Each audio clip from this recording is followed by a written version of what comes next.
sektor lahan, di setiap pipa yang keluar dari tangki penampungan air akan dipasang water flow sensor untuk menghitung berapa debit air dan volume air yang keluar, sehingga kita dapat menghitung berapa debit air atau volume air yang digunakan di lahan tersebut. Nah, sedikit dijelaskan tadi, untuk secara keseluruhannya, machine learning ini dihubungkan menggunakan microcontroller, yaitu berupa node MCU yang akan saya jelaskan pada slide berikutnya. Dan node MCU ini fungsinya untuk menghubungkan seluruh alat. Kenapa kita menggunakan node MCU? Karena kita menggunakan konsep IoT. Dan di dalam node MCU itu sudah terdapat modul Wi-Fi yang fungsinya untuk mengirimkan data dan menerima data. Jadi di dalam setiap paket nomor 2 solenoid valve ini, dan di bagian water level maupun pompa air dan water flow, mereka sudah terdapat node MCU yang sudah memiliki modul Wi-Fi untuk menerima dan mengirimkan data. Nah, seperti itu. Selanjutnya, kita langsung ke machine learning bagian soil moisture. Ini adalah sensor soil yang fungsinya untuk mendeteksi kelembapan tanah. Sensor soil ini ada dua jenis, yaitu yang pertama sensor kapasitif dan juga sensor resistif. Apa sih perbedaan kedua sensor ini?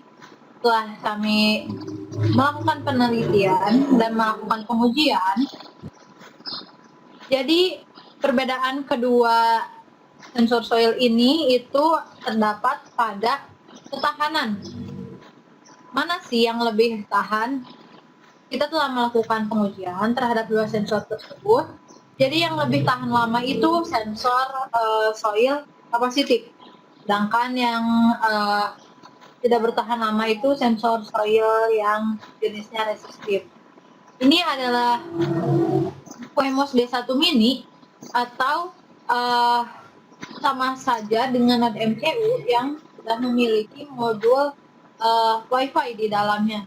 Ini adalah modul Wi-Fi yang kotak berwarna silver ini adalah modul Wi-Fi yang tadinya sudah saya jelaskan untuk mengirim dan menerima data melalui internet. Nah, seperti itu. Hubungannya sensor soil ini dengan gambar yang di sebelah kanan apa sih? Ini adalah gambar zona kita untuk melakukan penelitian. Jadi alat sensor soil ini kami uji coba terhadap lahan yang menggunakan sekam padi dan juga pasir. Nah, jadi kita tuh akan mencoba pengetesan menggunakan media tanam sekam padi dan juga pasir. Kita menggunakan media tanam ini fungsinya untuk mencoba mengembangkan penelitian terhadap lahan yang sempit. Jadi di Indonesia itu karena lahannya sudah menipis dan kita juga ingin bercocok tanam tapi tidak memerlukan lahan yang luas. Jadi kita menggunakan sekam padi dan juga pasir. Apakah bisa? Dan ternyata itu bisa.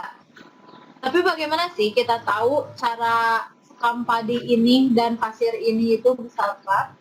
Nah, fungsi dari sensor soil ini yaitu membaca data kelembapan sekam padi dan juga pasir ini. Seperti itu. Jadi bagaimana sih kita tahu tanah itu sudah lembab atau kering? Di dalam soil moisture ini sudah terdapat algoritma untuk pembacaan data, yang kemudian data itu akan dikirim ke Wemos ini, dan dari Wemos akan ditampilkan melalui web. Nah, dari web baru kita akan bisa membaca tegangan dan membaca kondisi tanah tersebut. kita sudah melakukan penelitian bahwa data kelembapan dari sekam padi dan juga pasir ini berbeda, bahkan sangat jauh berbeda. Kenapa bisa berbeda? Karena dari bahannya juga sudah berbeda, maka termasuk juga kepadatan dari sekam padi dan juga pasir pun berbeda. Jadi berapa sih nilai tegangan untuk menentukan kondisi kering dan basah dari sekam padi? Nah, selama 1 bulan kita sudah melakukan penelitian terhadap kelembapan sekam padi. Kita memperoleh data berupa tegangan 3,9, 3,7, 3,4. 1 bulan kami melakukan penelitian dan dapat disimpulkan bahwa tegangan 3,7 itu indikator bahwa sekam padi telah kering, dan di bawah 3,7 itu sekam padi dalam keadaan basah. Selanjutnya, berapa sih nilai kelembapan pada pasir ini?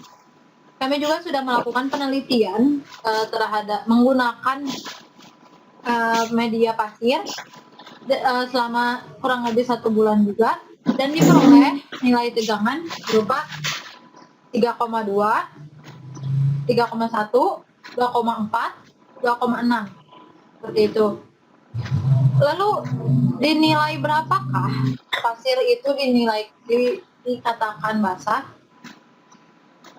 Kami mendapatkan kesimpulan bahwa kondisi pasir ini dikatakan lembab, yaitu dalam kondisi 3,1.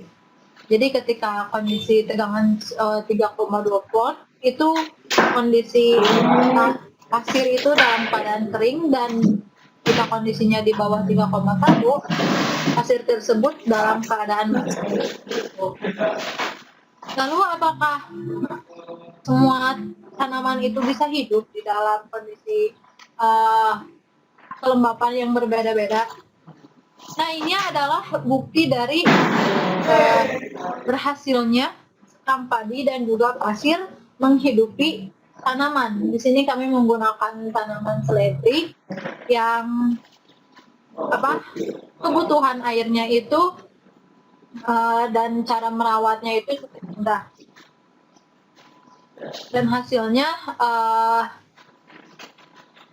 berhasil untuk menghidupi tanaman selada ini.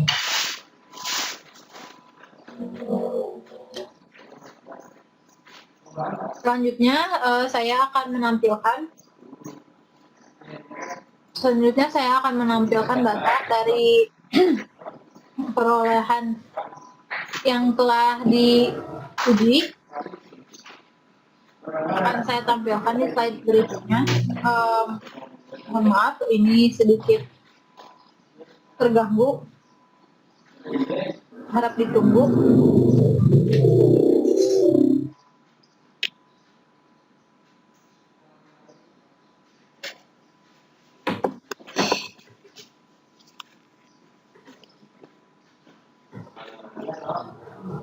Berikut adalah datanya.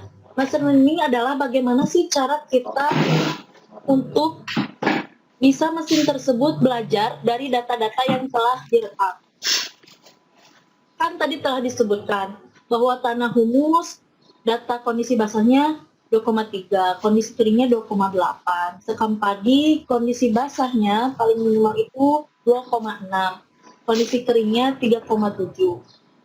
Nah, kita masukkan data-data tersebut melalui coding, sehingga yang nantinya akan kita masukkan ke microcontroller. Microcontroller akan bekerja dan menghitung kembali data tersebut, sehingga dapat mengerjakan komponen-komponen yang lain untuk menjadi alat sesuai dengan kemampuan manusia.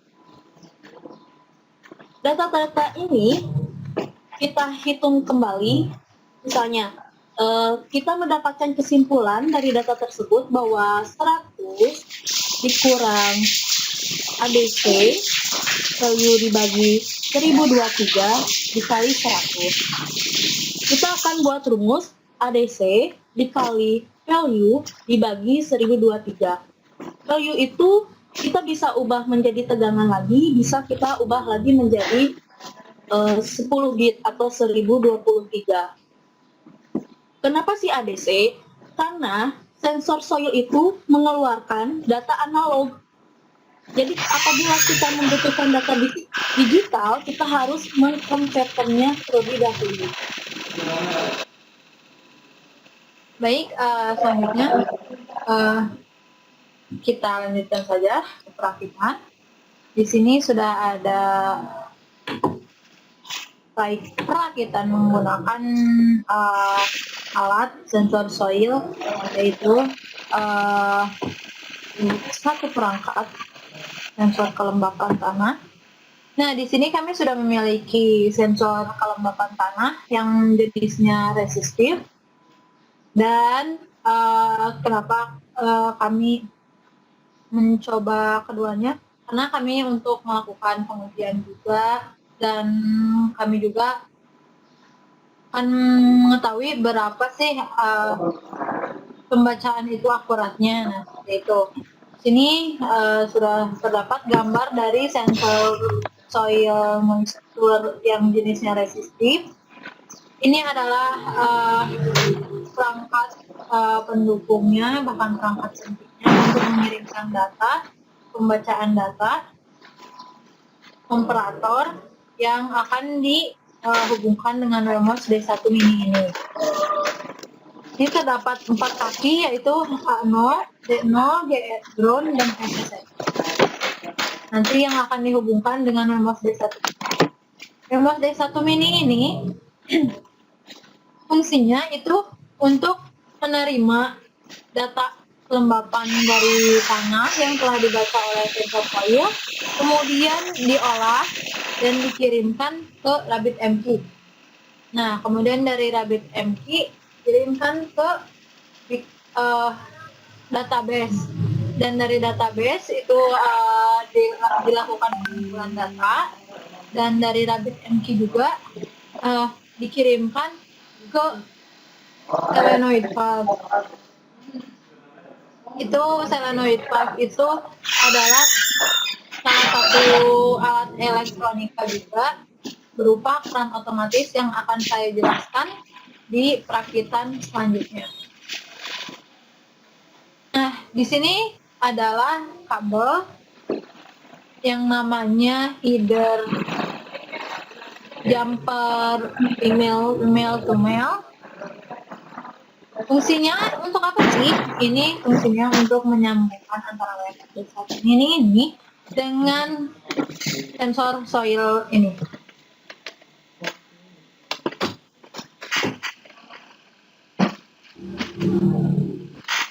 Selanjutnya kita akan masuk ke perakitan.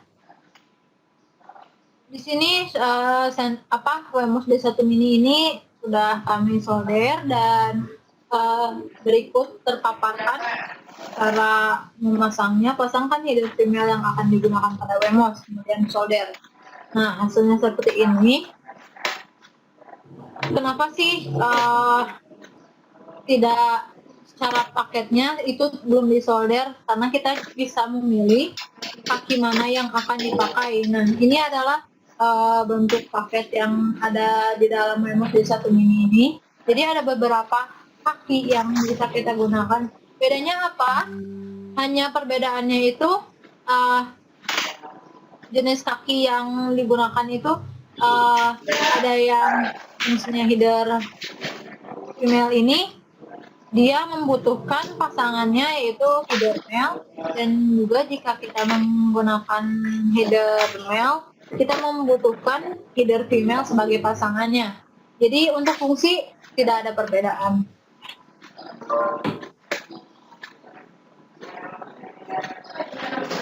Nah, selanjutnya di sini sudah dipaparkan bagaimana konfigurasi dari sensor soil ke Wemos. Ini ada kaki dari sensor resistive soil moisture ada 3, tapi kenapa cuma 3 sih? Sedangkan tadi di gambar ada 4. Nah, sedangkan di gambar ada 4 tadi, karena kita hanya menggunakan salah satu kaki saja antara D0. Tidak kami gunakan dua-duanya, yaitu kami gunakan D0, kemudian Wemos D1 mini-nya kita hubungkan juga. Bagaimana sih konfigurasinya? Bagian kaki ground dari sensor soil kami hubungkan dengan kaki ground. Selanjutnya untuk kaki PCC dihubungkan dengan 5 volt. Kenapa sih dihubungkan dengan 5 volt? Karena tegangan kerja dari sensor soil resistive ini membutuhkan 5 volt. Gitu. Apakah jika diberi tegangan 3 volt ya masih bisa berfungsi, Mbak? Tegangan kerja dari sensor soil moisture itu minimal 3,7 volt. Sebenarnya di kaki-kaki atau pin Wemos D1 mini terdapat beberapa tegangan sumber. Ada yang 5 volt, ada yang 3,3 volt. Kita bisa menggunakan 3,3 volt, tapi akan berakibat pada perhitungan data. Perhitungan data akan kurang akurat. Misalnya tanah tersebut nilai basahnya minimal adalah 2,4 volt. Tapi apabila karena kita menghubungkan dengan tegangan sumber 3,3 volt, maka akan pembacaannya adalah 2,1 volt atau 2 volt, yang akan mengakibatkan kurangnya respon dari output sehingga solenoid valve tidak akan terbuka. Nah, selanjutnya kita lanjutkan ke PowerPoint. Nah, di sini sudah terdapat paket alat relay kontrol penyiraman. Apa sih alat ini? Alat ini adalah alat yang berfungsi untuk mengontrol solenoid valve. Jadi, solenoid valve adalah komponen yang sudah tadi saya jelaskan, itu tidak bisa dibuka secara manual. Nanti akan saya paparkan pada bagian praktek ini. Lalu, berapa sih tegangan saat kerja dari perakitan ini? Nah, di sini sudah terdapat modul relay 2 channel. Yang di sebelah kiri ini kita menggunakan 2 channel relay, dan yang di sebelah kanan kita menggunakan modul relay yang 8 channel. Apa sih, Mbak, perbedaannya? Perbedaannya itu hanya terletak pada modul relaynya saja. Fungsinya modul relay ini kita dapat mengatur komponen elektronika lebih dari satu komponen. Jadi untuk gambar yang sebelah kiri ini kami hanya mengontrol solenoid valve saja, sedangkan untuk di gambar yang sebelah kanan kita sudah bisa mengontrolnya 3 solenoid valve dan juga kotak. Jadi kita menggunakan modul relay yang 8 channel untuk kebermanfaatan yang lebih banyak. Jadi tegangan kerjanya berapa sih tegangan kerja yang kita butuhkan? Tegangan kerja yang kita butuhkan itu sama seperti tadi sensor soil moisture, kita membutuhkan 5 volt. Yang kita kurang tadi sudah dijelaskan. Selanjutnya penggunaan channel. Nah, penggunaan channel ini sama tadi sudah saya jelaskan, yaitu fungsi kebermanfaatannya. Jadi untuk jumlah channel yang lebih banyak ini kita bisa mengaplikasikan dan menambah komponen-komponen elektronika lainnya. Jadi untuk penyiraman itu tidak terbatas hanya satu iklan saja. Jadi sudah bisa menggunakan iklan atau lebih.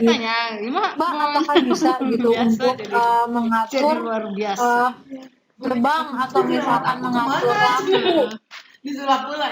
tentu sangat-sangat bisa karena fungsinya dari modul relay ini hanyalah sebagai pintu gerbang untuk mengirimkan data, untuk mengirimkan tegangan kepada Mending lamun komponen tepat elektronika waktunya. tersebut.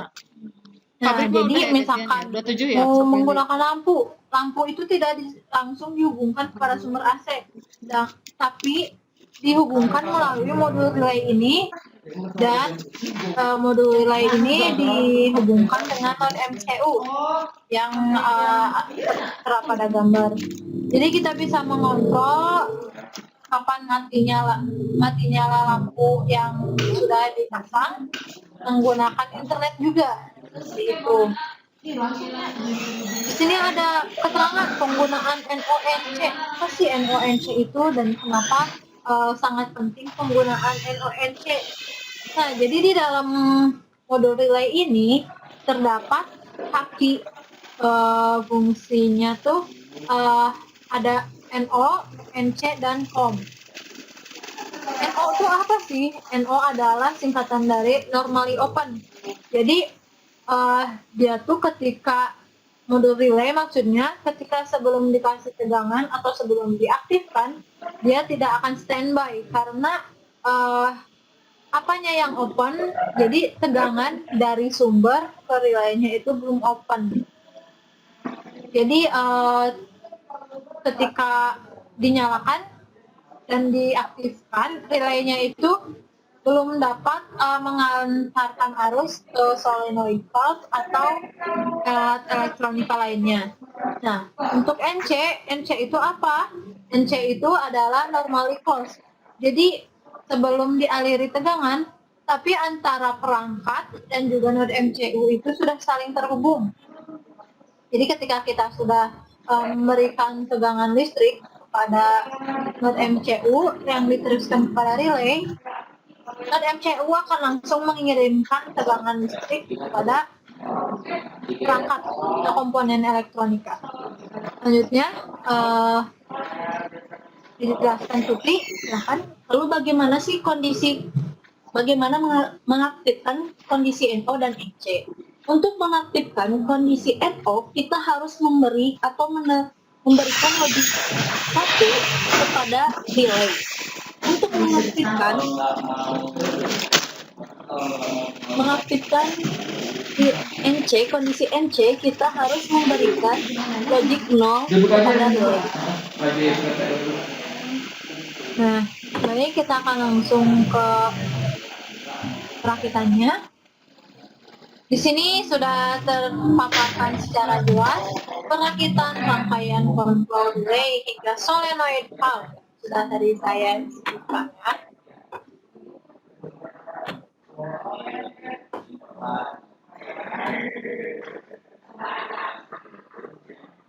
Nah, ini adalah hasil dari perangkat solenoid valve yang maksud saya, perangkat dari modul relay dan sudah jadi siap dipakai. Ini kita menggunakan modul relay yang 2 channel. Mbak, bisa nggak sih kalau misalkan kita pakai yang 8 channel tadi sudah dijelaskan? Bisa, sangat-sangat bisa. Selanjutnya kita langsung ke perakitannya. Ini adalah alat-alat yang dibutuhkan agar smart watering itu bisa dibangun, yaitu di sini sudah terdapat sensor soil tadi.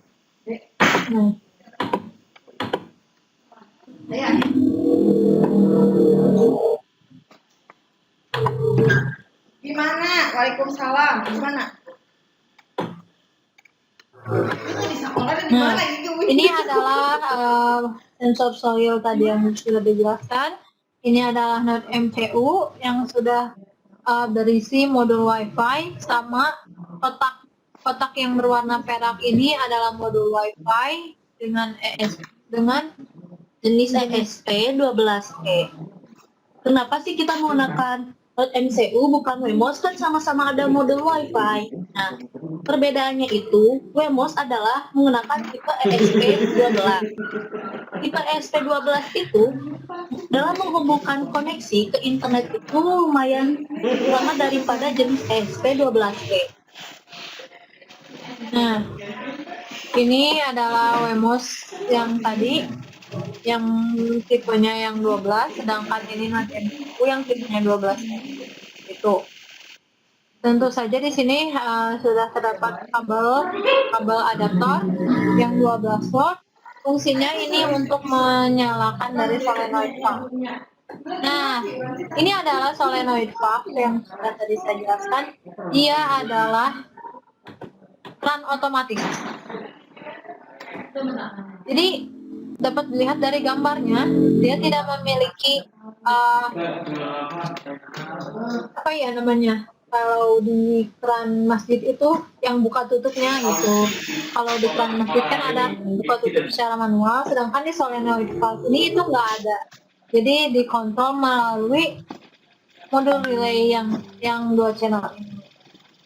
Selanjutnya langsung saja ke perakitannya. Nah, di sini sudah terdapat komponen-komponen yang dibutuhkan untuk membangun dan merakit alat dari pengontrolan penyiraman. Sudah terdapat elko, adaptor, modul relay, dan yang lainnya. Untuk kegunaannya saya akan jelaskan dalam sesi kali ini tahap per tahap. Sudah bisa lihat di gambar ini adalah PCB. Fungsinya itu PCB itu sendiri adalah singkatan dari printed circuit board yang fungsinya sebagai media isolasi antara komponen yang satu dengan yang lainnya. Jadi komponen yang satu dengan yang lainnya itu terhubung pada jalur-jalur yang sudah terdapat di dalam PCB. Selanjutnya ini apa sih? Yang hitam ini adalah header female. Maaf, header female yang fungsinya itu untuk sebagai wadah dari node MCU. Dipasangnya itu di bagian sebelah sini. Kenapa sih node MCU itu memerlukan wadah lagi? Kenapa nggak langsung node MCU-nya aja yang ditempel ke PCB?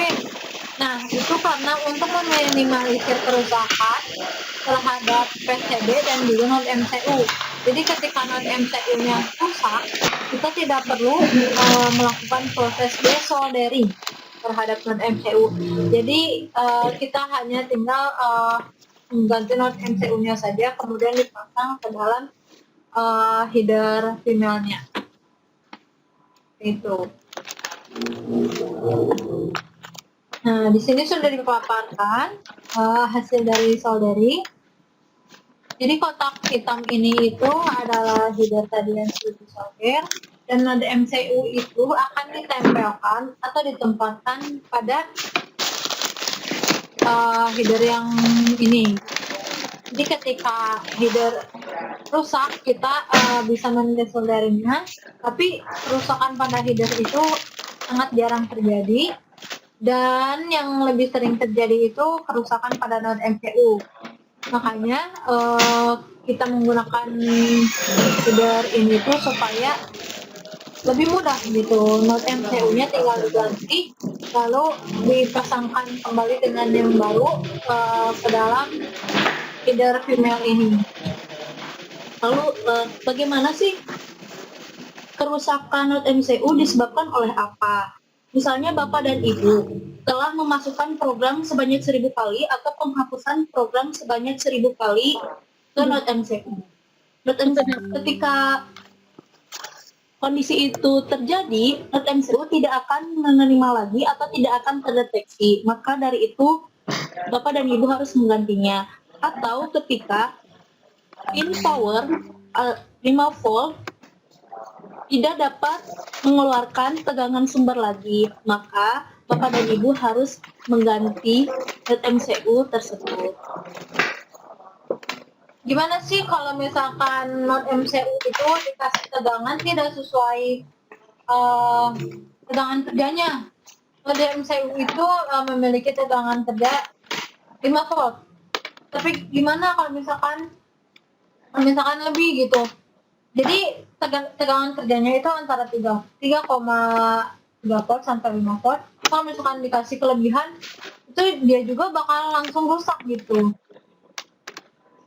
Gimana sih kondisi melarasnya itu? Kita bisa mengetahuinya dari modul WiFi yang tadi sudah dipaparkan, yang kotak berwarna silver itu akan sangat panas. Jadi ketika sangat panas, itu panasnya itu bakal berbeda, dan ketika diberi tegangan dan juga dilakukan pengetesan menggunakan avometer, itu tidak akan terbaca tegangannya seperti itu. Jadi kita memang perlu hati-hati, dan termasuk jika kita menyolder terlalu lama bagian dari MCU seperti kaki-kakinya, itu akan mengakibatkan kerusakan juga. Oke, di sini ada gambar feeder male 2 pin yang di sebelah kiri, dan juga feeder male yang 3 pin. Fungsinya untuk apa sih? Ini adalah penghubung antara pemilihan sumber tegangan yang diberikan oleh node MCU dan juga COM yang telah dihubungkan kepada modul relay. Nah, di sini ada keterangan PU COM, kemudian PIN dari node MCU. Jadi kita bisa memilih tegangan yang akan dipakai dan diberikan kepada modul itu. Untuk lebih jelasnya, mari kita lanjut ke langkah berikutnya. Nah, ini adalah gambar header male yang sudah disolder ke PCB yang sudah terhubung dengan kaki dari node MCU tadi. Kemudian langkah selanjutnya, di sini ada kapasitor. Fungsinya kapasitor untuk apa sih? Fungsinya itu untuk menyimpan muatan listrik sementara. Jadi jika ada tegangan berlebih yang masuk, itu akan diambil oleh kapasitor dan tidak akan langsung ke alat, sehingga bisa dibilang kapasitor ini pengaman ya. Gitu. Lalu apabila alat ibu mengalami mati sumber, kapasitor tersebut sebagai pengaman. Ketika dinyalakan kembali, akan terjadi lonjakan tegangan, sehingga apabila terjadi lonjakan tegangan, komponen-komponen yang lain tidak dapat di-handle tegangannya oleh kapasitor, akan mengalami kerusakan atau langsung melepuh atau terdapat debu atau asap seperti itu. Kapasitor di sini akan mengamankan komponen-komponen yang ada di alat tersebut, sehingga kondisi kerusakan komponen tidak akan terjadi.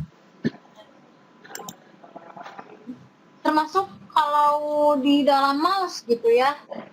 Pernah nggak sih mouse Bapak Ibu itu jumping? Jumping itu apa? Jadi ketika kondisi mengklik 2 kali nih. Padahal kita ngekliknya 1 kali, tapi yang outputnya itu kekliknya 2 kali. Nah, itu bisa dicek kapasitornya sepertinya sudah minta diganti Bapak Ibu. Nah, jadi kalau misalkan dibongkar mouse-nya, itu kita ganti aja kapasitornya. Tapi memang untuk kapasitornya itu jenisnya SMD yang tidak memiliki kaki seperti itu. Lalu contoh kondisi yang lain adalah lampu rumah 5 watt ataupun yang lain. Apabila lampu rumah Bapak dan Ibu mengalami mati padam, itu karena kapasitornya telah rusak atau jebol, tidak dapat menghandle tegangan yang besar. Karena itu lampu tersebut akan mengalami mati atau tidak menyala. Kapasitor di sini itu untuk seperti contoh lampu rumah dan Bapak Ibu, sebelum menyala terang akan menyala redup terlebih dahulu. Ini disebabkan oleh komponen kapasitor. Selanjutnya, ini adalah hasil atau gambar dari kapasitor yang telah disolder ke PCB. Nah, itu. Jadi fungsi kadang-kadang komponen ini tuh orang-orang tidak terpikirkan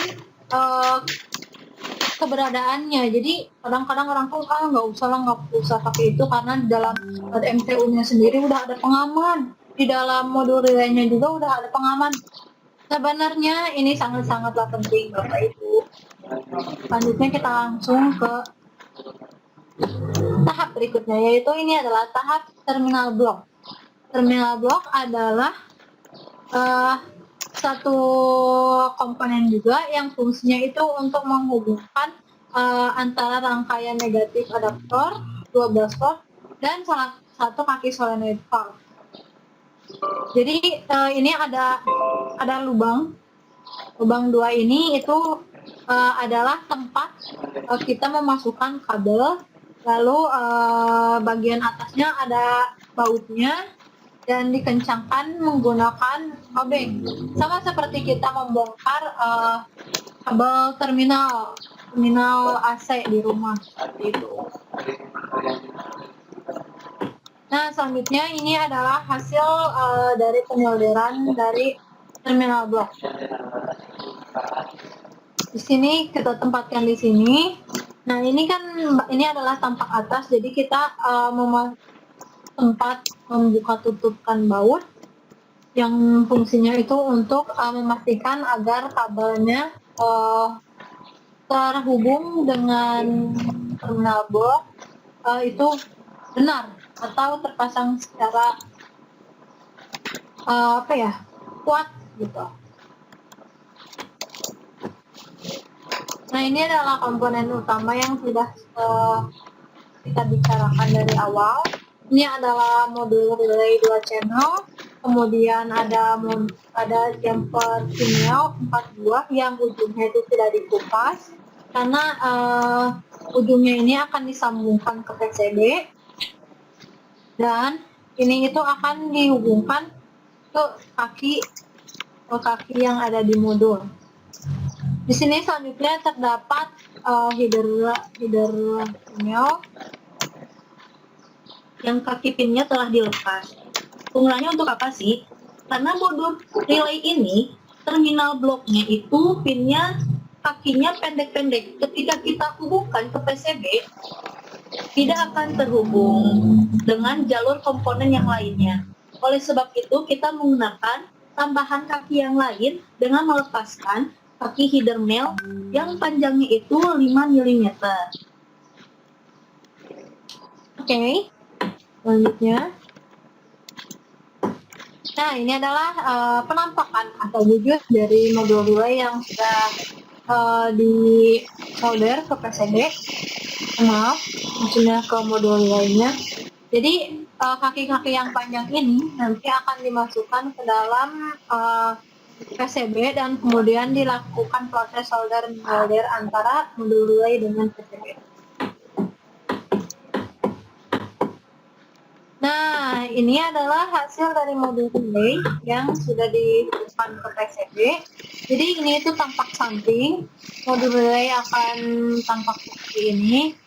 Dan ini adalah fungsi kabel tadi, yaitu menghubungkan antara modul relay dengan PCB. Nah, jadi bagian kaki dari jumper ini tuh disolder ke PCB-nya. Dan ini adalah kaki tadi yang menopang dan juga sekaligus menghubungkan antara kaki modul relay ke PCB.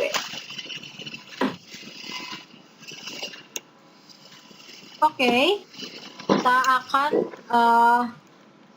membahas tentang bagaimana sih menghubungkan sumber dengan alat tersebut. Nah, di sini kita sudah memiliki kabel adaptor 12 volt yang ujungnya itu sudah dipotong.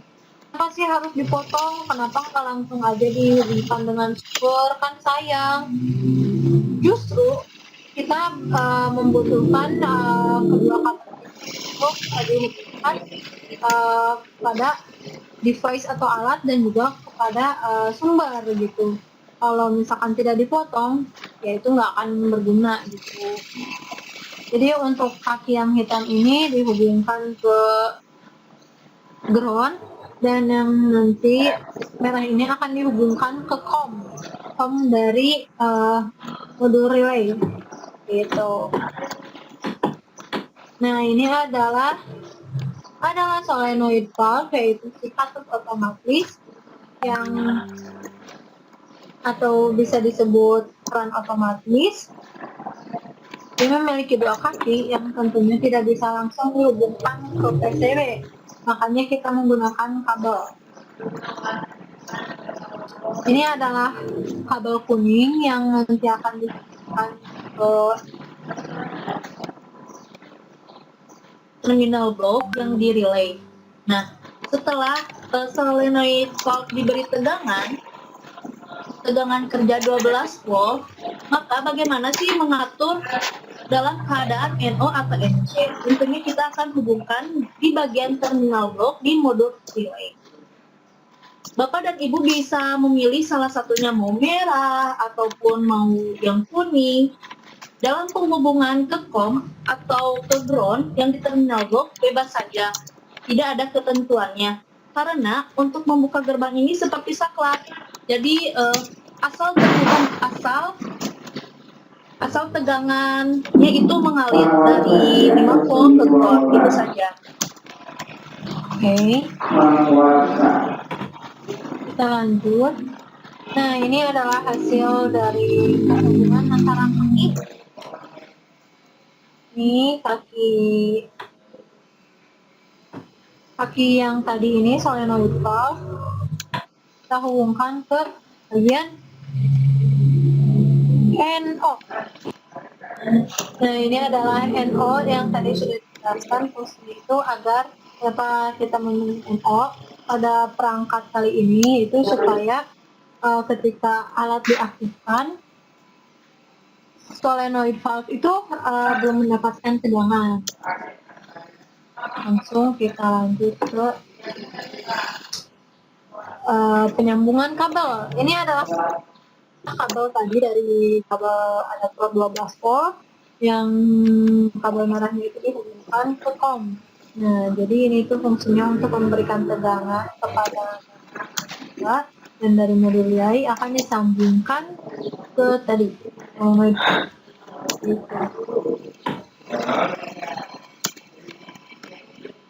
Nah, ini dia tadi fungsi dari header mel yang antara 3 kaki dan 2 kaki.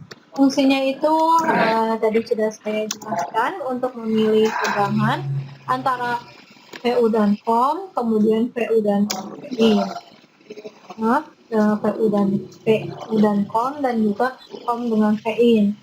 Kenapa sih kita harus mempersiapkan komponen ini gitu? Kenapa kita harus menggunakan pemilihan antara VU dan COM dan PIN? Karena ini untuk mengantisipasi tidak mengalirnya tegangan yang dipilih. Jadi kalau misalkan tegangan antara VU tidak jalan, maka kita pindahkan tegangannya itu menggunakan tegangan PIN. Ini terdapat mini jumper yang kapasitasnya dalam jumper. Kita bisa lepas. Biasa ibu bapak temukan itu di dalam komputer gitu. Biasanya yang di dalam komputer itu warna merah warnanya gitu. Nah, ini itu sama fungsinya untuk menghubungkan kedua kaki. Nah, ini adalah hasil kontrol relay yang sudah selesai dirakit dan siap dipakai. Lalu Bapak Ibu, untuk menghemat biaya apabila Bapak Ibu ingin menggunakan pengujian ini atau mengimplementasikan alat ini, lebih baik Bapak dan Ibu membeli solenoid yang tegangan kerjanya adalah tegangan AC.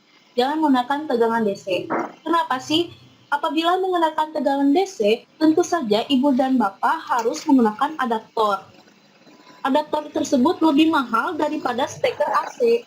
Nah, apabila Bapak dan Ibu menggunakan solenoid yang tegangan kerjanya adalah AC, Bapak dan Ibu penggunaannya akan seperti alat-alat rumah tangga yang lainnya.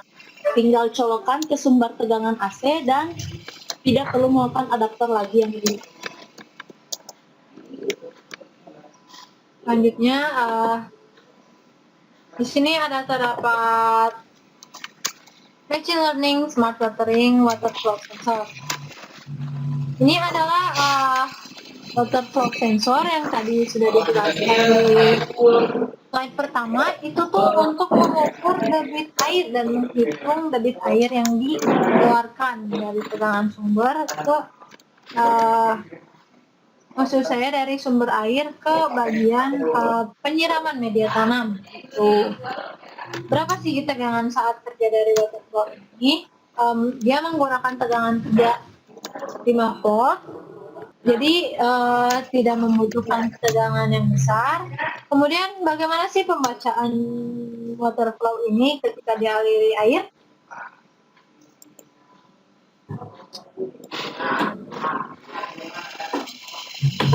Nah, ini sudah kami lakukan pengujian terhadap water flow sensor ketika melakukan penghitungan.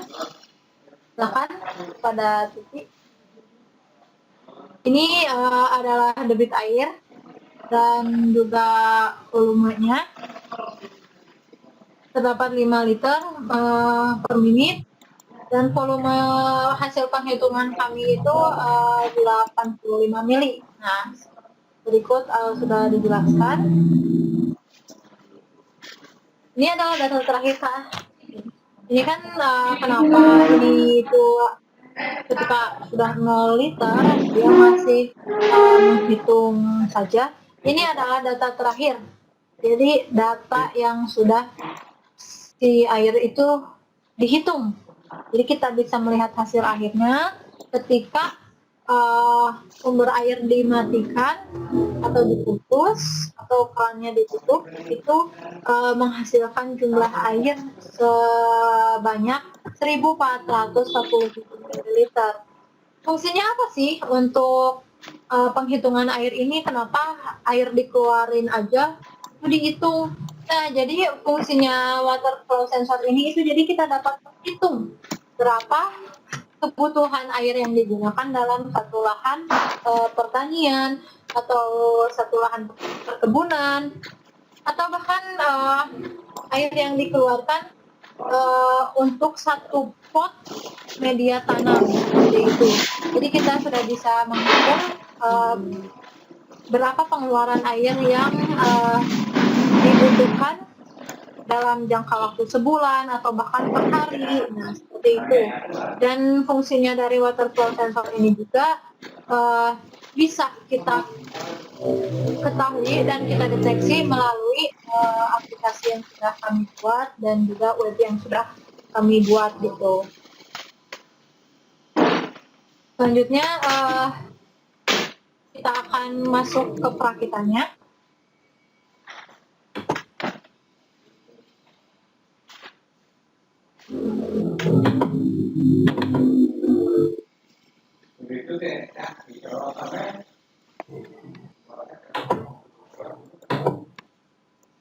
Ya, silakan ditunggu Bapak Ibu.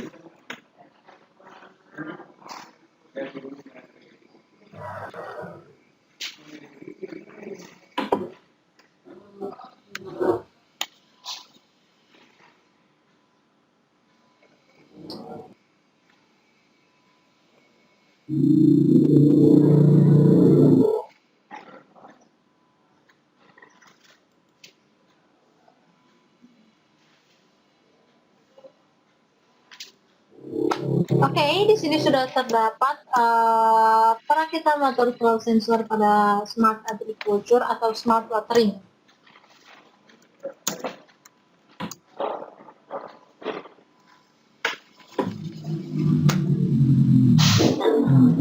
Berikut adalah bahan-bahannya. Yang diperlukan tentunya adalah water flow sensor. Kita membutuhkan kabel jumper juga, yaitu pinel merah, kabel jumper pinel kuning, kabel jumper pinel hitam.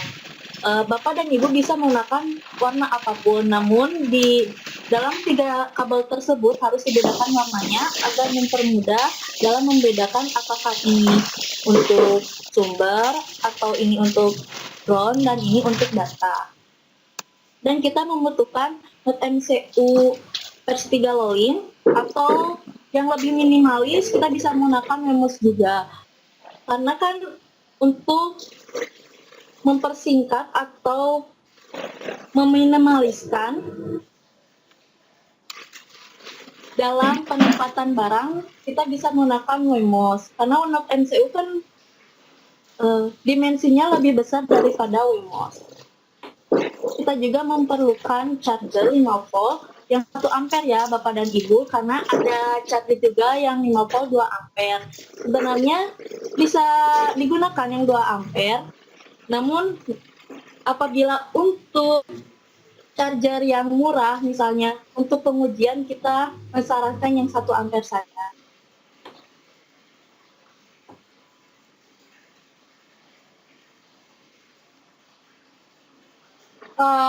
Oh iya, ada yang bertanya ya di chat, ini tuh berapa total harga semua komponen yang digunakan? Totalnya itu tentunya itu tidak sedikit, tapi jika diestimasi kami juga sudah menghitung dan kami juga sekaligus sudah menjual alat ini yang bisa dihubungi di all-shop-nya, nanti akan kita beritahu ya. Kita lanjut dulu materi, nanti ada sesi tanya jawab. Baru kita bisa menjawab satu persatu pertanyaan. Nah, berikut ini cara pembuatannya.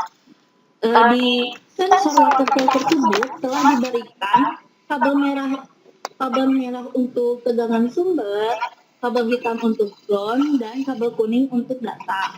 Kita dapat menempatkan kabel merah tersebut di pin P-in atau pin PU, karena kedua pin tersebut tegangan yang keluar dalam pin tersebut adalah 4,7 volt. Hampir mendekati tegangan kerja dari sensor water flow. Kenapa sih ada pengurangan tegangan? Tentu saja ini disebabkan oleh adaptor yang tersedia di charger tersebut. Lalu kabel hitam ke ground dan kabel kuning, Bapak dan Ibu bisa memilih pin dari pin D0 sampai D7. Ini tergantung kebutuhan saja, mau disimpan di pin mana.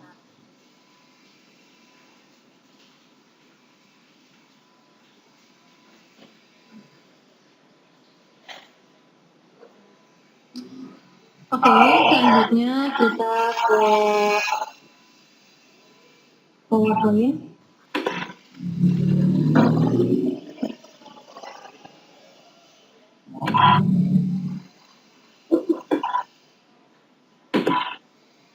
Selanjutnya ini ada machine learning smart watering water flow sensor. Nah, fungsinya dari smart watering water level sensor ini untuk apa sih? Jadi, ini adalah seperangkat yang berfungsi untuk mendeteksi pengontrolan air ya. Jadi misalkan ibu bapak punya tangki nih di rumahnya, tapi ibu bapak itu nggak bisa ngecek gitu. Udah berapa sih airnya penuh? Misalkan udah kosong atau masih setengahnya atau udah penuh. Jadi ibu bapak itu bisa mengetahuinya menggunakan water level sensor ini. Nah itu nanti akan kami jelaskan pada proses perakitannya. Kami akan membahas secara garis besarnya dulu. Nah di sini tuh terdapat kondisi setiap water flow sensornya. Di sini ada diagram. Jadi ini tuh yang float 1 tuh airnya dalam keadaan penuh gitu.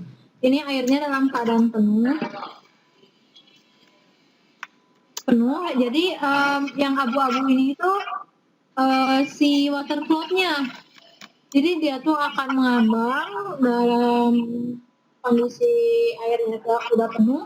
Lalu si water float ini tuh akan mengirimkan datanya Bapak Ibu melalui node MCU atau Wemos dan dikirimkan ke RMQ tadi ke internet lah. Nah dari internet itu bakal dikirim kembali ke aplikasi dan ke web. Jadi ibu bapak itu sudah tahu, oh ini kondisi tangki rumah saya airnya udah penuh. Oh ini kondisi tangki air di rumah saya itu setengah penuh. Nah ini untuk Ini adalah kondisi water flow sensor yang kedua.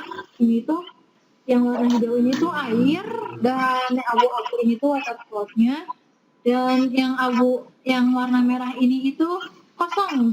Nah, gitu. Jadi ketika airnya udah setengah penuh, water flow sensor itu akan membaca gitu di kondisi medium.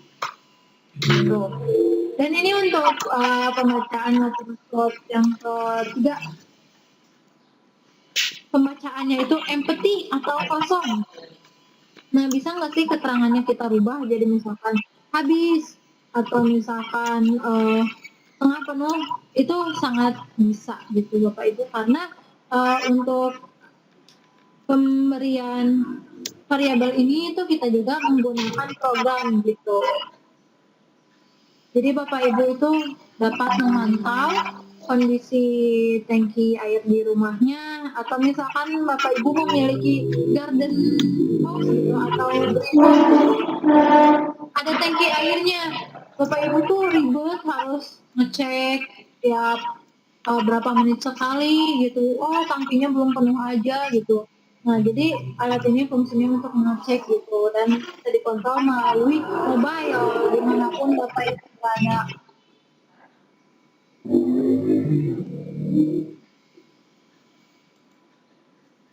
Selanjutnya kita ke tahap perakutan.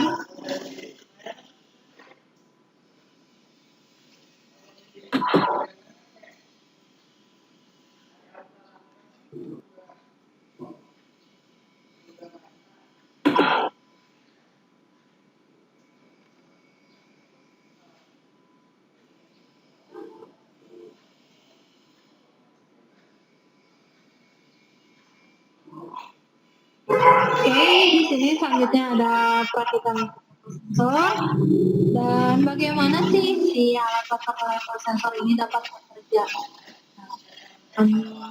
Kita jelaskan.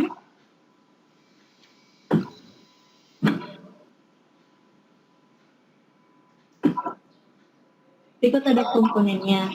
Jadi kita membutuhkan flow sensor itu sebanyak 3 untuk mengidentifikasikan kondisi low. Saya ulangi lagi, untuk mengidentifikasikan kondisi empty, low, medium, dan high. Lalu ada WMOS, dan kita pasang di PCB agar lebih rapi dalam penjalurannya. Kita sediakan header email untuk pengamanan nanti WMOS D1 mini. Ada adaptor 5 volt juga, ada kabel USB-nya untuk pengupload dan program yang nantinya akan kita upload program tersebut ke WMOS D1 mini.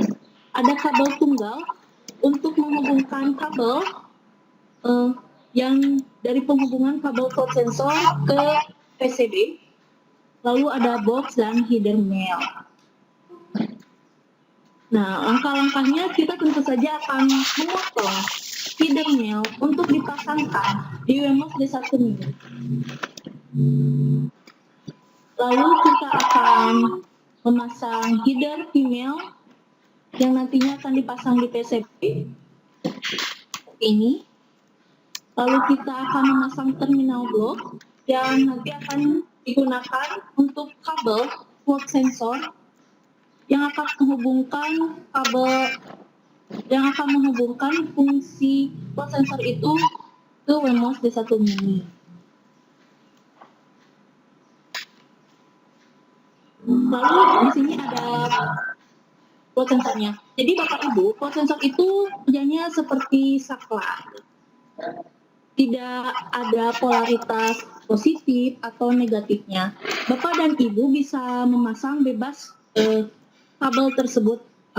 Jadi tidak harus bingung, kabel satu ini dihubungkan ke positif atau tidak, langsung kabel negatif ini dipasangkan ke negatif atau tidak. Jadi bebas dalam penghubungannya. Asal Bapak dan Ibu memastikan tegangan tersebut mengalir atau terdapat di tegangan positif dan tegangan negatif.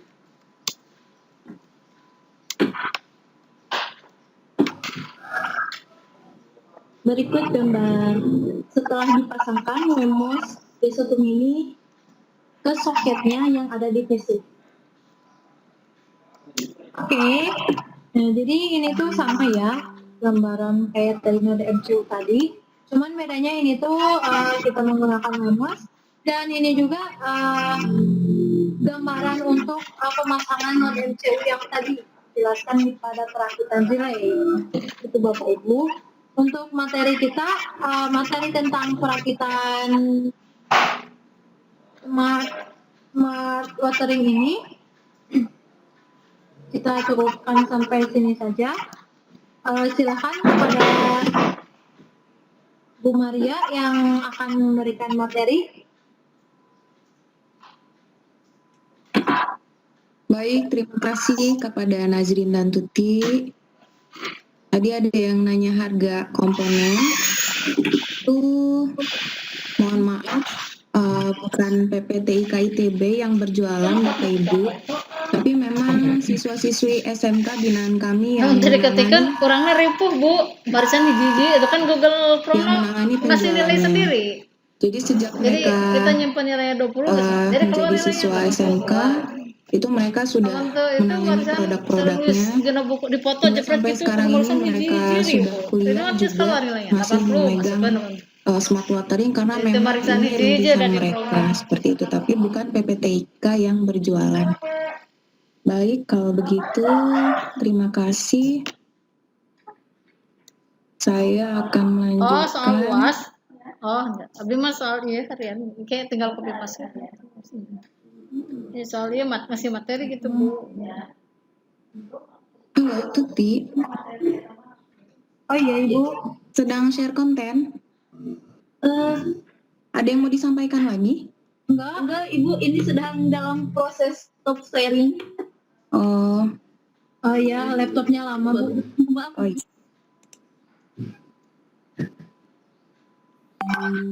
Silakan Ibu dilanjutkan. Terima kasih.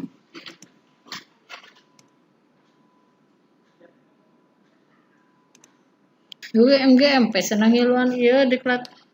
Baik, kita sudah mendengar penjelasan secara lengkap bagaimana perakitan dari smart watering. Jadi pinjam ke Bu Suhaedah ya tuh. Dan sekarang saya akan melanjutkan machine learning, metode machine learning yang dapat diimplementasikan pada smart watering dan katalog budaya. Oke, sebelumnya mungkin secara teori sudah dijelaskan oleh Bapak Rahardian Yusuf bahwa machine learning itu terdiri dari 3 bagian, yaitu supervised learning, unsupervised learning, yang ketiga reinforced learning. Dalam hal ini saya lebih menyukai metode yang ada di supervised learning, karena supervised learning ini kita memang benar-benar memasukkan kondisi yang real. Jadi memang ada observasi yang dilakukan sebelum kita melakukan pembelajaran mesin. Pembelajaran mesin yang dimaksud dalam hal ini adalah komputer ya Bapak Ibu, jadi bukan mesin-mesin lain. Jadi mesin lain itu dikontrol oleh komputer. Komputer ditanamkan sebuah metode pembelajaran mesin, lalu dia bisa mengontrol benda-benda sekitarnya yang sudah dikoneksikan oleh komputer tersebut. Nah, kalau unsupervised learning ini tanpa pengawasan, jadi datanya tidak diberikan label. Kalau supervised kita kasih label dulu datanya. Jadi diberikan nama, contohnya gerakan angkat tangan. Kita kasih gerakan angkat tangan kanan misalnya seperti itu. Kalau unsupervised learning itu tidak diberikan label. Nah, kalau reinforced learning ini agak memaksa. Jadi situasinya apapun datanya itu yang dimasukkan ke dalam machine learning berbeda dari supervised dan unsupervised. Jadi datanya itu harus menyesuaikan kondisi yang ada pada metodenya. Nah, saya lebih cenderung memakai supervised learning karena memang fakta-fakta observasinya sudah ada. Oke, yang pertama ada suatu metode yang dianggap paling mudah untuk pembelajaran mesin. Ini ada decision tree atau pohon keputusan. ini metode yang menggunakan sistem pohon Bapak Ibu sekalian. Jadi di sini kita bisa lihat ada gambar kuning. Jadi ada binatang zebra, ada binatang gajah, macan dan sebagainya di atas. Nah, dia menanyakan yang berwarna kuning itu ada apa saja. Jadi ketika diulur ke bawah, yang berwarna kuning yang benar adalah seperti macan, zebra. Sedangkan yang tidak berwarna kuning itu kita bisa lihat ada gajah dan monyet di situ. Nah, ini salah satu contoh yang sangat mudah. Selanjutnya, untuk yang warna kuning tadi, misalnya ditanya lagi kondisinya, jika beratnya di atas 10 kilo, itu dia termasuk zebra. Misalnya seperti itu. Kalau kondisinya yang salah, itu dia termasuk harimau. Mungkin ini harimaunya agak kecil ya. Nah, ini contohnya. Jadi true, false, kondisinya berbeda. Sedangkan pada binatang yang tidak berwarna kuning, ini ada gajah serta monyet, ditanyakan beratnya yang ada di bawah 10 kilo, itu kondisi yang benar itu ada pada monyet. Ini bobotnya di bawah 10 kilo. Sedangkan gajah pasti di atas 10 kilo, ini kondisinya sudah false, yaitu salah. Baik. Nah, Antara Bu, antara logi sampai ke polis itu ke Cianjur pertanyaan gitu ya. selanjutnya akan didemokan aplikasi IC Shadow. Nah, ini salah satu tampilannya Bapak Ibu. Jadi terdapat tabel yang berisi pengguna. Ini saya coba rangkaikan. Lewat logi langsung ke itu. Jadi tabel pengguna ini, ketika si user sudah mendaftar ke aplikasi tersebut, ini kita bisa melihat data-datanya dan alat yang sudah diaktifasi oleh si pengguna tersebut. Nah, di sini kita bisa melihat posisi dari si user, yaitu di Bandung misalnya. Udah jalan udah bagus gitu, udah biasa. Nah, selanjutnya Cor semua gitu. kita bisa melihat Lancar, lokasi alatnya Bapak Ibu melalui map. Tadi di Bandung lokasinya bisa terlihat ya tampilannya. Nah, ini diberikan peta yang ditandai dari lokasi alat tersebut. Ini kita bisa lihat. Kan paling di Cianjur ya pabrik bolu setelah di zoom lebih detail lagi, kita bisa lihat lokasinya ada di Jalan Laswi misalnya. Jadi di kawasan katanya posisi alat yang bisa kita cek dari websitenya. Nah, ini ada di server PTK ITB. Nah, misalnya kita sudah tahu posisinya di mana si user tersebut, alatnya sudah diaktifasi. Kita ingin memakai case untuk decision tree tersebut atau pohon keputusan. Ini saya ambil dari suatu jurnal. Misalnya untuk sensor soil moisture, jadi langsung tembus ke itu ada nilai data analognya rata-rata. Jadi misalnya ada data yang bernilai 520 sampai dengan 550, itu kondisinya kering. Tanya kadinya bisa, tapi lalu data analog 140 sampai dengan 185 itu kondisinya basah. Oke, kita sudah dapat nilai data misalnya dengan kondisi kering, nilainya berapa, basah berapa, ini yang kita ambil. Teteh berangkatnya pagi-paginya jam genep gitu ya, 7:30. Nah, kita coba tuangkan ke dalam pohon keputusan. Nah, di pohon keputusan ini ada beberapa simbol Bapak Ibu, nggak banyak, hanya 3. Jadi ada simbol square atau persegi 4. ini yang digunakan Itu ke untuk gunung menilai itu ke keputusan gunung nang. memilih satu dari berbagai alternatif yang ada.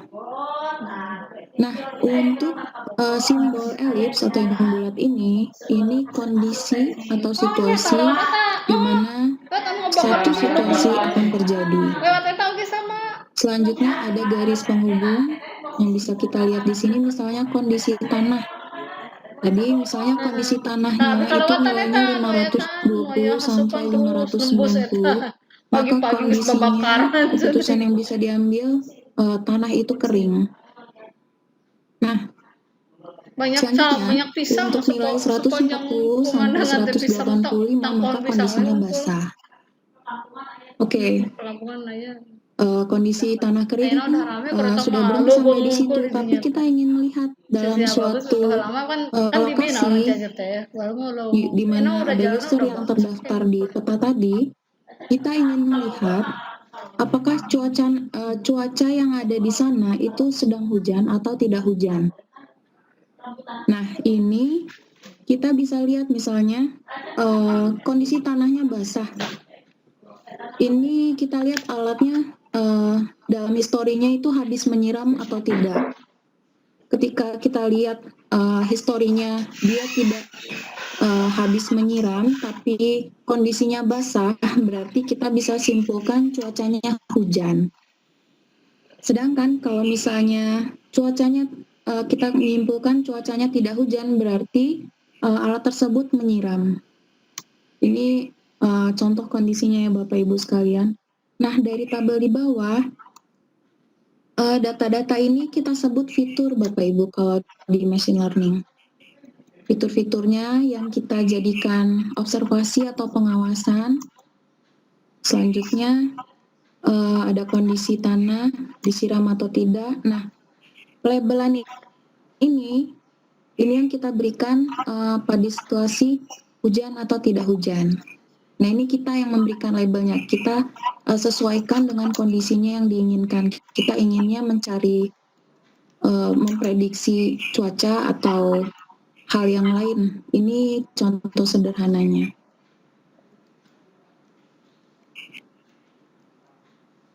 Nah, itu contoh yang ada di smart watering. Selanjutnya, kalau di katalog budaya yang sudah dilakukan itu, ini yang awal sekali dilakukan, kita ngangkat data dari Tari Sigah Penguntan. Ini merupakan ikon di Provinsi Lampung. Biasanya digunakan untuk menyambut tamu kehormatan. Nah, kalau di katalog budaya ini kita pakainya Hidden Markov Model. Hidden Markov Model ini berawal dari probabilistic graphical model. Nah, di sini di bawahnya ada Bayesian Network dan model Markov. Di sini kita lebih ke menggunakan teori peluang ya Bapak Ibu. Memang untuk machine learning ini metodenya semua memiliki dasar matematika. Nah, dari model Markov ini biasanya digunakan untuk memprediksi kejadian yang akan datang berdasarkan kondisi yang ada sekarang. Ini biasanya menggunakan model Markov. Nah, di bawah model Markov itu ada Markov Conditional Random Field dan Hidden Markov Model. Di sini yang saya angkat untuk katalog budaya adalah Hidden Markov Model, di mana Hidden Markov Model ini merupakan pengembangan lagi dari model Markov yang tadi. Jadi, model Hidden Markov Model ini tidak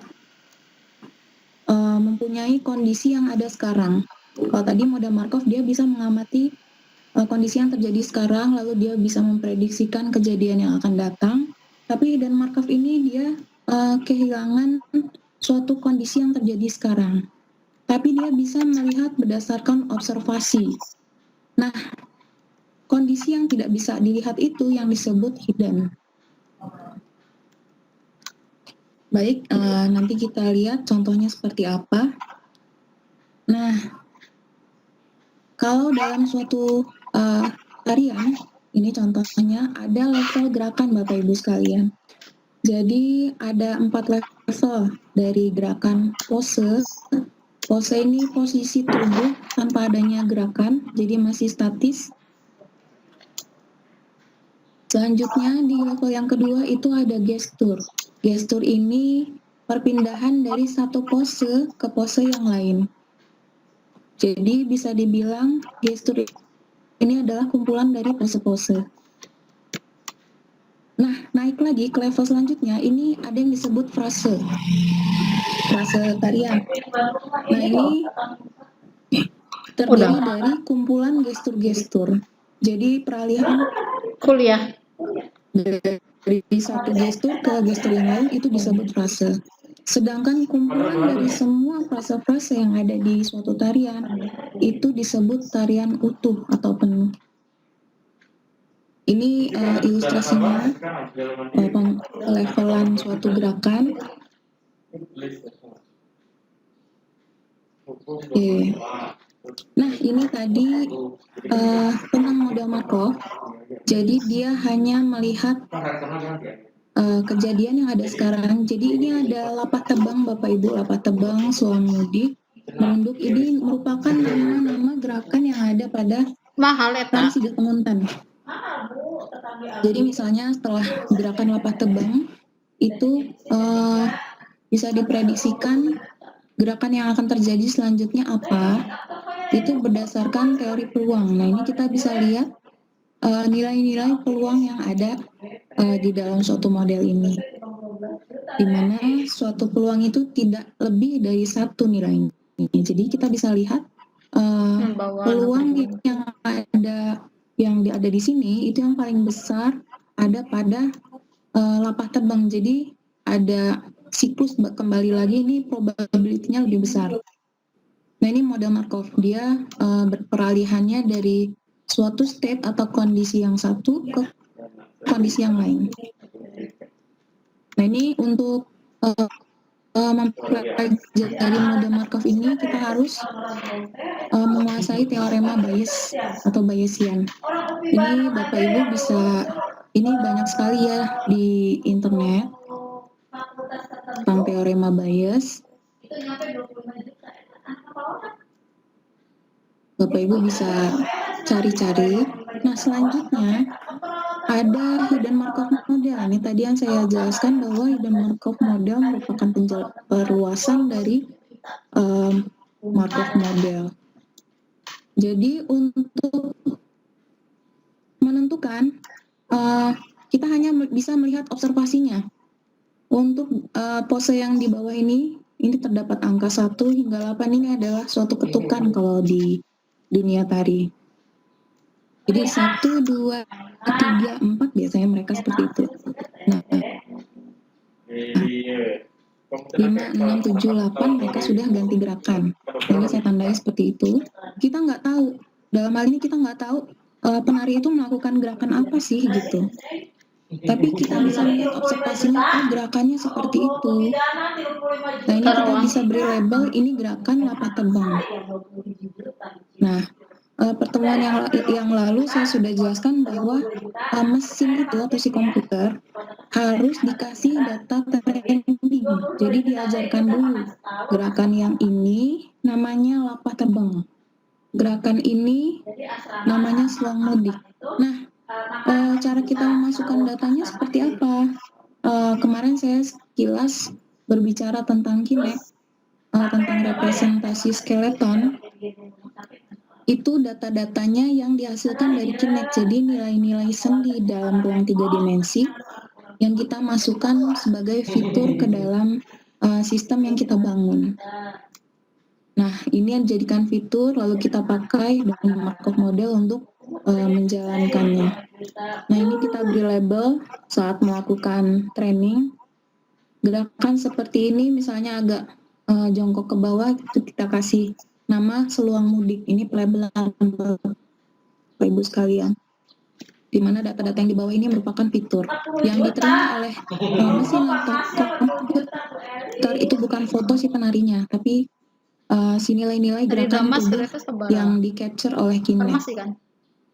Nah, hidden Markov model ini biasanya dilambangkan dengan lambda sama dengan A, B, I. Nah, biasanya A ini merupakan transisi state. Oh, di Karawang. Transisi state itu transisi kondisi, perpindahan kondisi Bapak Ibu. Dari Lapah Tebang ke Selang Mudik, lalu ada Selang Mudik ke Merunduk. Ini transisi suatu kondisi. Ini dilambangkan dengan A. Lalu observasi-observasi di bawahnya itu dilambangkan dengan B. Setelah itu ada P di belakangnya, ini biasanya kita sebut initial probability. Jadi kita kasih nilai awal dulu ketika Di akan menggunakan hidden Karisma, Markov model. Apoteker oge sama. Nilai awal tentang Damas sambil dong. peluang-peluang yang mungkin terjadi. Nah, ketika kita sudah punya properti semua ini A, B, P, lalu kita bisa memprosesnya ke dalam hidden Markov model. Karisma. Nah, hidden Markov model ini Oh, berarti memang dalam machine learning merupakan salah satu metode yang cukup memerlukan pemikiran yang lebih. Sini ada 3 pemecahan masalah. Yang pertama ada istilah evaluasi. Ini biasanya pengujian. Ketika kita ingin menguji, hai mesin, coba kamu lihat gerakan saya ini gerakan apa ya? Misalnya saya melakukan gerakan yang serupa dengan gerakan si penari yang sudah diajarkan kepada mesin. Ini kita biasanya pakai evaluasi. Nah, ini ada forward backward prosedur. Selanjutnya ada decoding. Decoding ini biasanya digunakan untuk memprediksi kejadian di depan itu yang akan terjadi itu apa ya berdasarkan observasi yang ada sekarang. Nah, yang ketiga ini dikenal dengan istilah learning. Nah, ini ada algoritma Baumgart. Ini yang paling penting saat proses pemodelan atau training, ini kita pakai Baumgart. Unsika. Oke. Di Karisma. Oh, bulan S1. Nah, dari ketiga problem tadi, cara pemecahannya, itu yang pertama kali digunakan itu adalah Baumgart, Bapak Ibu.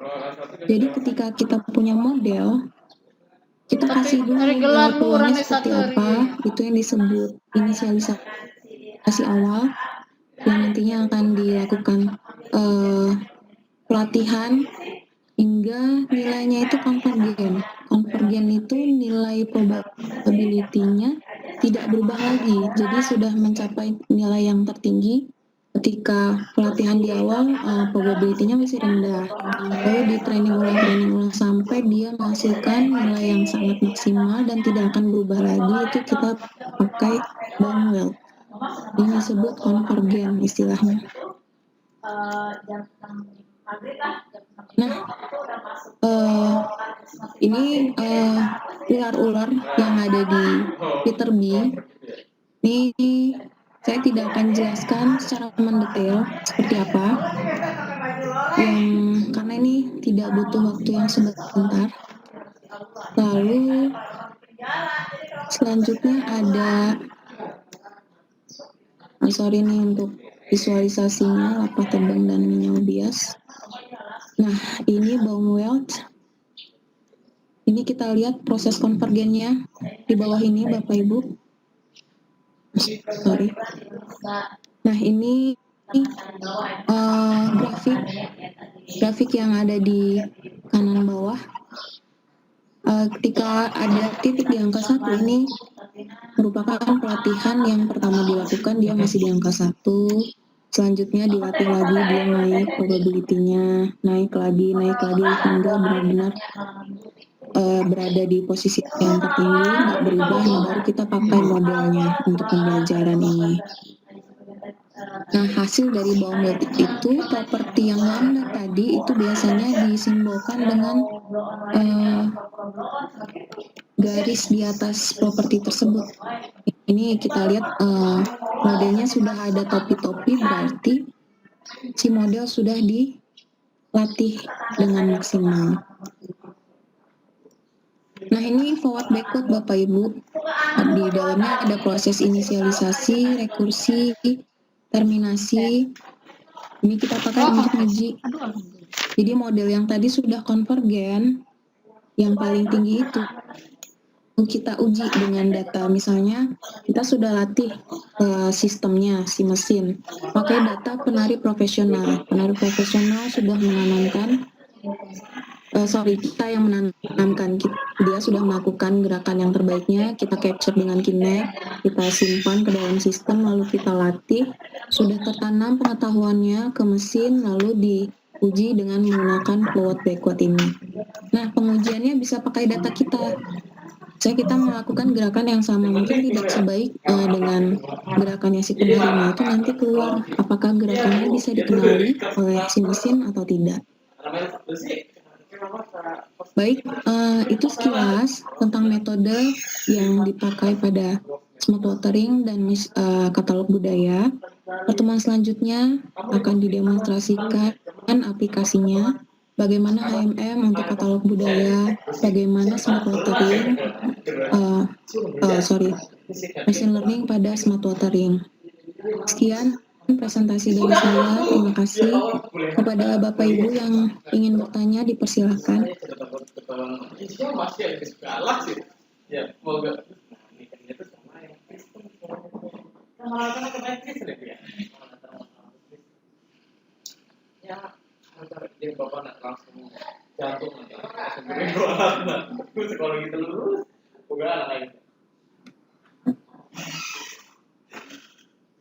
Baik, Bapak Ibu ada yang ingin bertanya?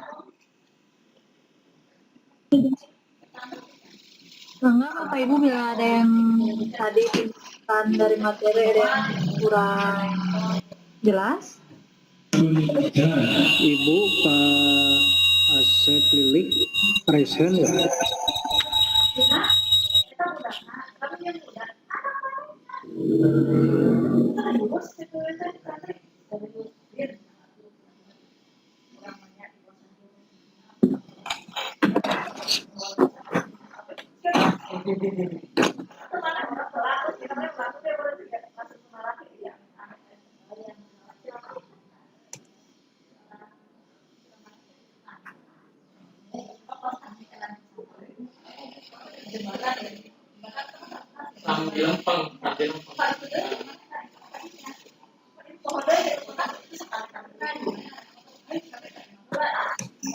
Nomornya Pak Asep Lilik present ya? Boleh dibuka.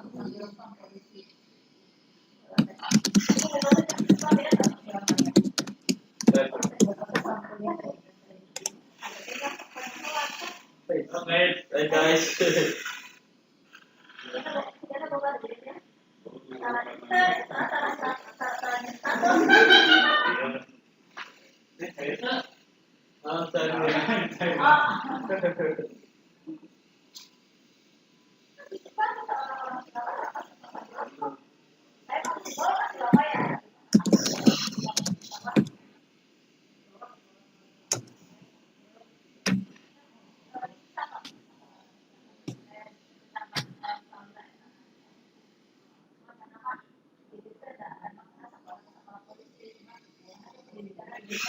Baik, nih ada yang bertanya untuk smart watering, PCB yang dipakai berarti membuat sendiri ya? Iya, betul Bapak Ibu. PCB-nya membuat sendiri, didesain sendiri, sesuai dengan pada kebutuhan smart watering tersebut. Mau dipakai? Laptop. Dulu di itu dari Bu Sahenda yang di meja sana.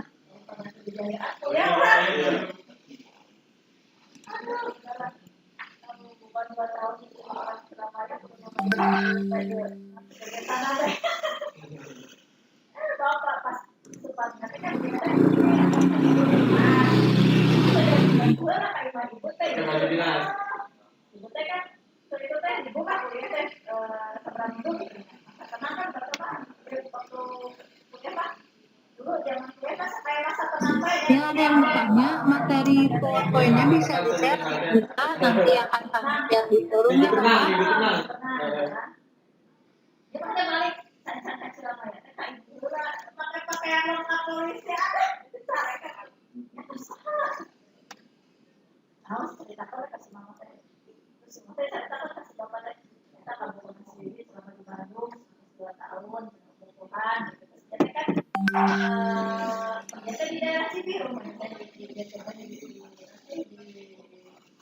Baik, ini ada yang bertanya, info yang didapat direct ke web server ini maksudnya info data dari si sensor ya Pak ya.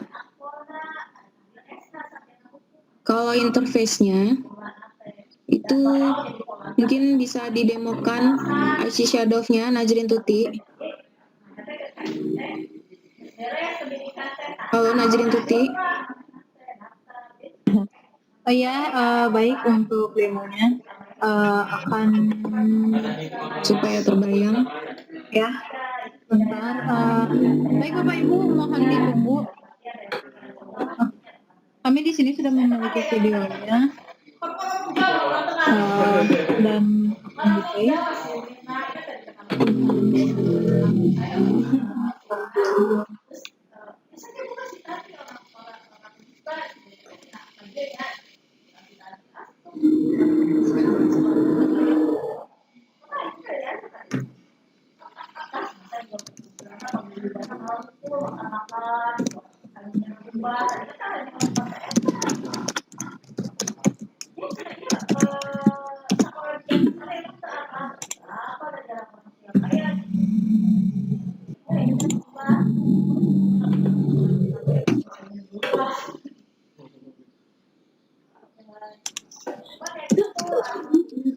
Iya. Tapi sekarang masih sering komunikasi nggak? Sama itu.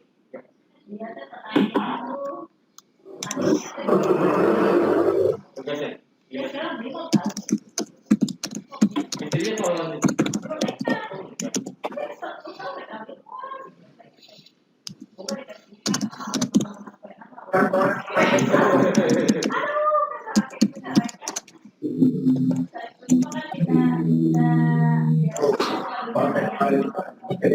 Ya, bagaimana Bapak Ibu bisa dilihat?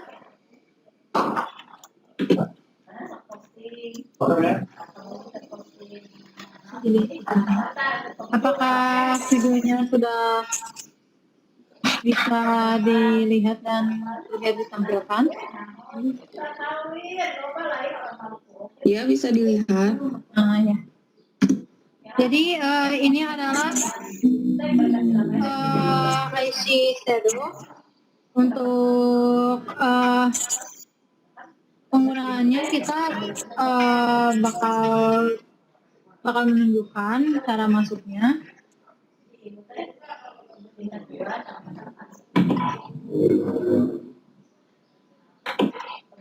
Nah, kita ke Google.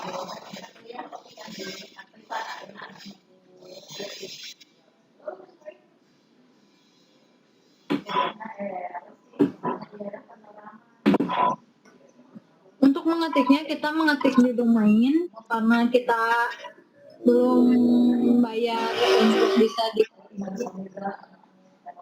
Jadi untuk alamat linknya masih dalam bentuk ekstensi nama domain. Kita belum memiliki domainnya, sehingga Bapak dan Ibu harus mengetik alamatnya di URL terlebih dahulu. Bela negara. Nah, jadi untuk webnya itu diketiknya di bagian domain. Nah, diketiknya di bagian Apa aja ini kelihatannya? ya Bu. Nggak kelihatan apa-apa.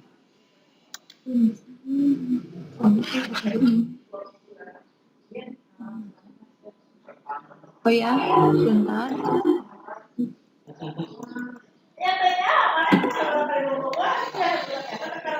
Baik, ini. Tapi siapa yang tahu? Kalau sudah ya mantan. Tapi itu sekarang tahu. Kalau ibu punya mantan itu tahu.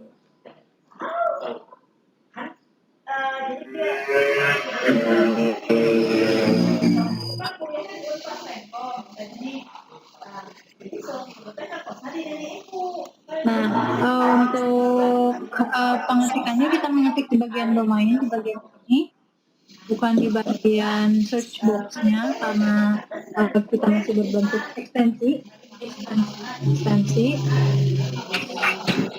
Kita ketik saja IC IC dash shadow double off dot pptik.id.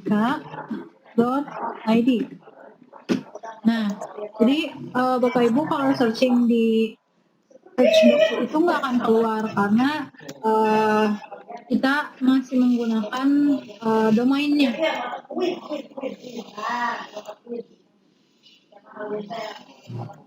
Ya, silahkan ditunggu Bapak Ibu. Nah, ini adalah halaman utama dari web. Ini adalah halaman utama dari web. Ditunggu ya Bapak Ibu karena laptopnya.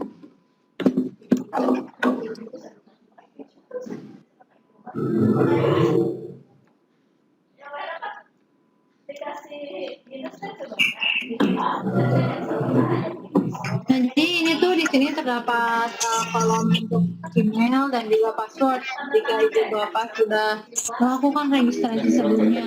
Tapi jika Ibu Bapak belum melakukan registrasi, maka Ibu Bapak harus melakukan registrasi terlebih dahulu. Baru Ibu Bapak bisa login dan bisa memantau alat Ibu yang Ibu dan Bapak sudah pasang gitu. Tentunya ini web khusus untuk ini yang smart watering ya Ibu Bapak. Abi ge lamun ka Bandung naraskeun ka Bui. Nah, di sini Ibu Bapak bisa mengisi nama lengkap sebagai pengguna atau pemilik dari alatnya, kemudian email dan juga password. Setelah itu Ibu Bapak melakukan registrasi. Jika sudah melakukan registrasi, Ibu Bapak bisa langsung login dan saya akan menunjukkan contoh dari hasilnya. Udah go. Kami sudah menyiapkan videonya.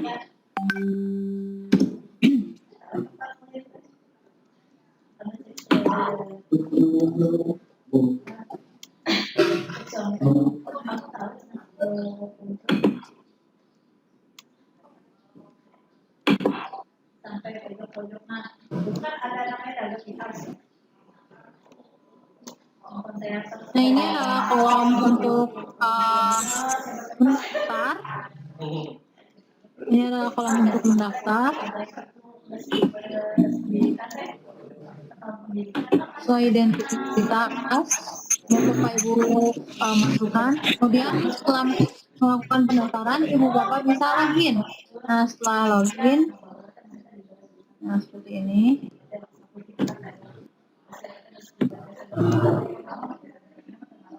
Di sini terdapat sensor keterangan sensor soil, kemudian sensor yang tadi sudah kami jelaskan seluruhnya.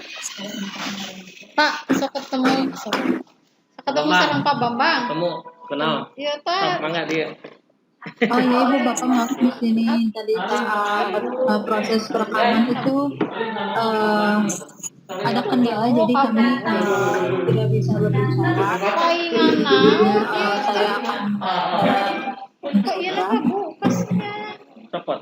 Ya Nah, pengen kita aya naon. ini adalah untuk sensor soil. Sensor soil itu kan tadi melakukan pembacaan permukaan tanah. Nah, kita bisa buka historinya. Nah, kondisi tanah. Di sini terdapat keterangan kondisi tanah ini itu Kami nyarius ka Pak, dan dapat ditunjukkan tegangan tanah berapa. Ganti dicanak Jadi tegangan tanah ini dikonversikan akan aya di live. atau dideklarasikan menjadi dua kondisi tanah kering dan tanah basah. Itu. Kan aya ya Pak. Kemudian ini adalah untuk